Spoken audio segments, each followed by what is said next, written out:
We live in a time of growing international and national imbalances, instabilities, and inequities. And the aim of my paper and talk here is to show how these are largely the result of capitalist globalization. Capitalism is, of course, a dynamic system, and it's the profit-seeking activities of transnational corporations responding to the twin levers of competition and class struggle, which primarily shape the current globalization process. In 2010, transnational corporations and their operations both at home and abroad directly accounted for more than a quarter of global GDP. These transnational corporations are among the largest and most powerful firms in their own respective home countries, but at the same time their international operations are now basically rivaling their domestic operations in size. In fact, international operations accounted for 62% of the assets, 64% of the sales, and 56% of the employment of the 100 largest non-financial TNCs in 2010. The mid-1980s began the start of the third and current stage of the post-World War II internationalization of production, a stage marked by a sharp acceleration in foreign direct investment. This acceleration was primarily the result of intensified competition between U.S. corporations and those from other advanced capitalist countries, especially Japan. This new stage was marked by a change in transnational corporate accumulation dynamics. The transnational corporate investment that began in the 1980s was undertaken to produce far more sophisticated manufactures than in previous stages. By the 1990s, these goods included automobiles, televisions, computers, machine tools, cell phones, pharmaceuticals, and semiconductors. More importantly, the change in product line was coupled with a major restructuring in the organization of production. In brief, TNCs began dividing their production processes into ever finer segments, both vertical and horizontal, and locating the separate stages in 2 or more countries, creating what is now commonly known as cross-border production networks or global value chains. The adoption of this new transnational corporate strategy has greatly increased the importance of the Third World as a location for production. As a consequence, in 2010, for the first time, more than half of all foreign direct investment went to Third World economies. Although core country TNC dominance of cross-border production networks remains strong, international competitive pressures have led to a constant process of change in their organizational structure. In particular, many core country TNCs have come to rely on what the UN calls independent partner manufacturers to produce required parts and components and oversee their assembly into final products. Some but not all of these partner manufacturers are themselves transnational in their operation. In many cases, these partner TNCs are headquartered in the Third World. One consequence of this development is that a growing number of core country transnational corporations are no longer directly involved in production. Rather, they maintain control over their production networks through their control over product design and marketing. In fact, contract manufacturing by so-called partner firms now accounts for an estimated 90% of the production cost of toys and sporting goods, 80% of the production cost of consumer electronics, 60 to 7% of the production cost of automobile components, and 40% of the production cost of generic pharmaceuticals. Transnational corporate dynamics has to be rooted at the nation-state level to understand the specific ways in which they are responsible for our current imbalances, instabilities, and inequities. And the obvious starting point is East Asia, the center of transnational corporate cross-border activity.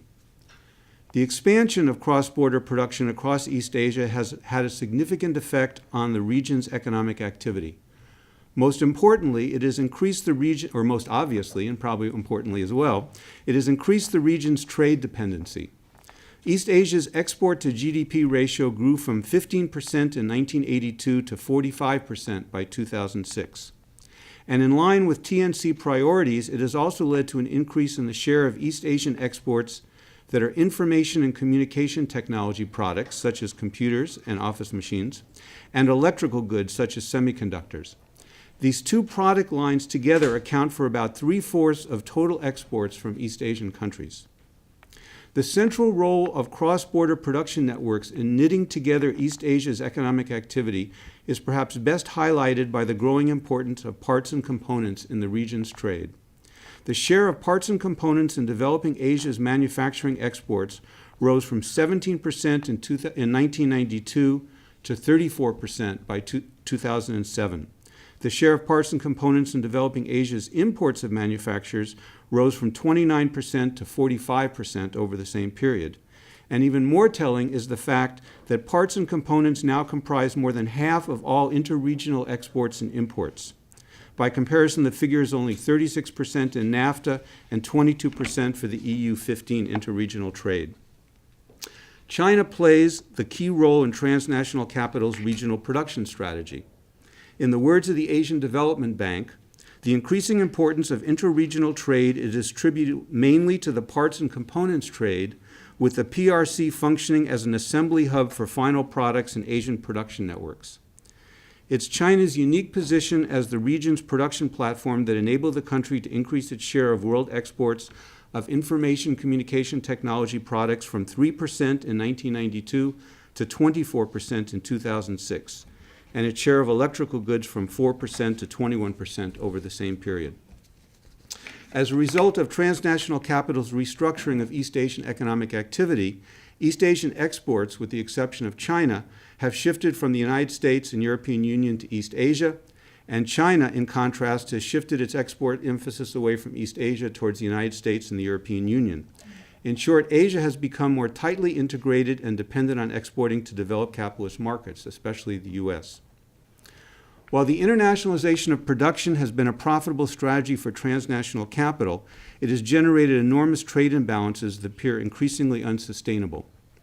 At its core, the internationalism of production is an export-oriented strategy, and the ever-expanding scale of transnational production requires ever-expanding external markets to absorb the output. The national poles of the created imbalance are currently China, which serves as the primary production hub, and the United States, which serves as the primary consumer of the products produced. In 2006, the U.S. accounted for roughly 50% of aggregate current account deficits, while China accounted for roughly 22% of aggregate current account surpluses. East Asia's China-centered export-driven growth has also had important ripple effects outside the region.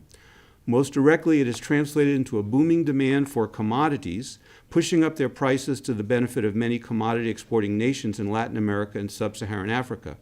In other words, U.S. trade deficits, primarily due to U.S. household consumption, have fueled not only East Asian growth, but also indirectly Latin American and sub-Saharan growth. The global dependence on U.S. household consumption highlights the fragility of contemporary international growth dynamics. The reason is that U.S. consumption and economic growth was supported not by growing labor income, but by borrowing made possible by a skyrocketing housing bubble.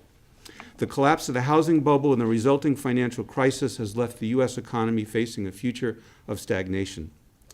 To this point, U.S. economic difficulties have not triggered a worldwide downturn.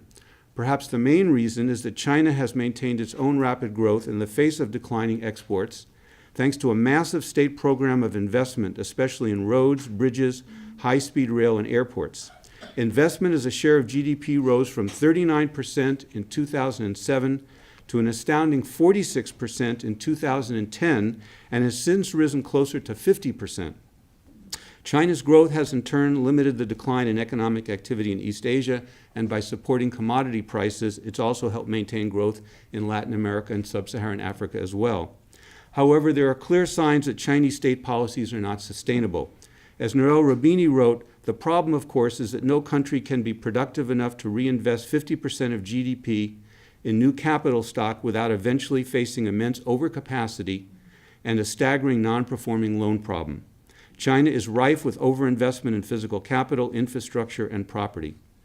In short, it's likely that Chinese state policies have only postponed the wrenching adjustments that await most of the countries of East Asia, Latin America, and sub-Saharan Africa. Now, the negative consequences of capitalist globalization dynamics are not limited to the unbalanced and unstable global production and consumption patterns they created. These dynamics have also been enormously costly for working-class majorities in those countries most directly affected by them, including in China and the United States, the twin anchors of these contemporary capitalist accumulation dynamics. For example, despite China's manufacturing prowess, total manufacturing employment in the country has actually fallen by 7 million over the period 1994 to 2006. China's growth has actually generated almost zero formal labor market employment opportunities in urban sectors, regardless of the employment sector. Real urban unemployment rates remain in double digits. Above all, Chinese state labor policies have been designed to attract foreign investment and boost the export competitiveness of firms operating in China. Chinese internal migrants, who make up about 70% of the country's manufacturing workforce and 80% of its construction workforce, are an easily exploitable workforce.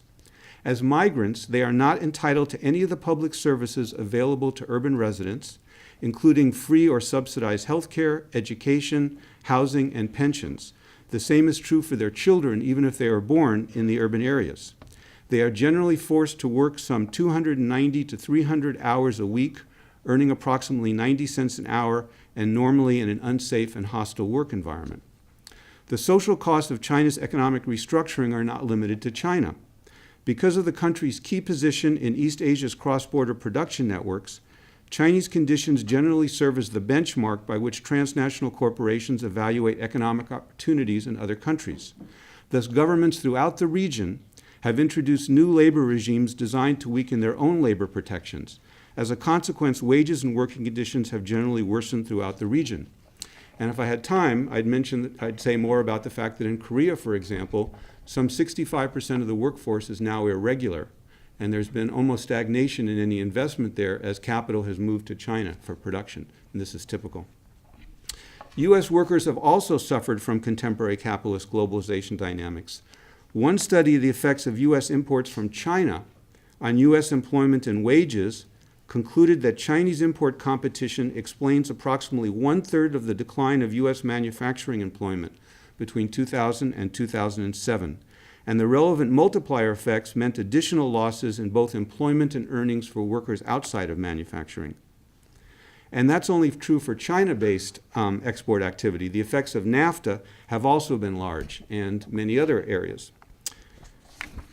Ironically then, capitalist globalization accumulation dynamics created an East Asian-centered production system organized to export to the United States, while also weakening the earning power of U.S. households, thereby making it difficult for them to play their assigned role as preeminent consumers. The significance of this contradiction was masked for approximately a decade because of the rise of speculative bubbles in the United States. Now that these bubbles have burst, the structural imbalances and instabilities generated by capitalist globalization have become increasingly apparent. U.S. economic problems will not be solved by time alone. A meaningful recovery will require a major economic restructuring, and this is clearly not on the U.S. political agenda. This is not surprising, since a powerful minority continues to do quite well, even if at majority expense. East Asian elites are also determined to stay the course. The U.S. economic slowdown will eventually take its toll on East Asian growth. Many analysts have suggested that there's a simple response to this threat. The region's governments need only begin a long overdue economic transformation with the aim of establishing domestic rather than foreign needs as the engine of economic activity. This would involve, among other things, boosting wages and expanding the social safety net. However, such policies are just as unacceptable to those in power in East Asia as suggestions of bank nationalization, public works programs, aggressive industrial policy, and labor law reform are to those in power in the United States. China offers a good example of why this is so. Just as in the United States, top Chinese political and business leaders continue to enjoy record profits, which means they have little reason to press for a change in economic policy. The difficulty in changing economic strategy in China, just as in the United States, goes far beyond short-term financial considerations. The internationalization of production has created significant structural changes in patterns of economic activity that cannot easily be changed. In the words of the Asian Development Bank, there is the issue of production specificity. PRC final goods exports tend to be specific to foreign markets, and much of the PRC's physical and human infrastructure is linked to a manufacturing sector that is geared for exports rather than for domestic consumption. For many of the PRC's East Asian and Southeast Asian intermediate goods suppliers, the problem may be worse, as the parts and components that they produce are not likely to have domestic uses, specific as these are to the regional production network. Not surprisingly, then, the Chinese government, like the U.S. government, has been content to embrace policies designed to maintain the existing economic structure. It is, of course, impossible to predict the course of capitalist globalization with certainty. At the same time, current patterns of economic activity and class interest strongly suggest that world growth rates will continue to decline and economic conditions for the great majority of working people will continue to deteriorate. If working people are to escape the dire future that confronts them, their respective national struggles, which are currently defensive, must grow into movements that aim at dramatically expanding the capacity and willingness of their respective national governments to reverse past initiatives that encourage the internationalization of production. Meaningful change will also require new thinking about strategies for economic renewal, including ways to build upon while also transforming the regional relationships created by capitalist globalization. Unfortunately, despite the promise of renewed activism in many countries, including China and the United States, the political impetus still remains in the hands of transnational capital. Thank you.